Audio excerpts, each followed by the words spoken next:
तो ये हरे संगवारी हो सूरजमुखी फूल के बगीचा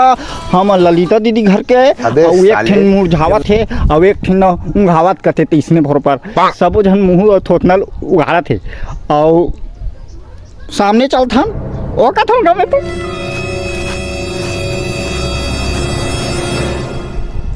स्टार्टिंग बर काम आही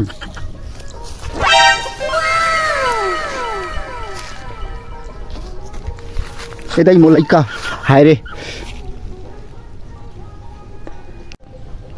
तो बाकी कुछ बाद में बताबो बने रहो वीडियो में लाइक कर सब्सक्राइब करूँ हमारा आधा सगई वीडियो ना लेप सा हो गए माने रुक गए वो आज जल्दी जल्दी करबो और 2-3 दिन में आप मला दिखाबो और शादी की वीडियो आप मला भी अलवा जलवा जैसे भी बन पाए है नहीं दिखाबो तब बने रहो अभी सूरजमुखी फूल के बगीचा में तो पीछू कैमरा में आप मला दिखाबो और यहाँ नहीं 4-5 घलो खाबो और वो कथों का मैं तो नौहा घलो बिन बपा का ता हाँ चलो आगे चलते हम फूल कैसे फूल है चल देखबो है नहीं tata bye bye good night ओ कथों का मैं तो हाँ? 你别笑。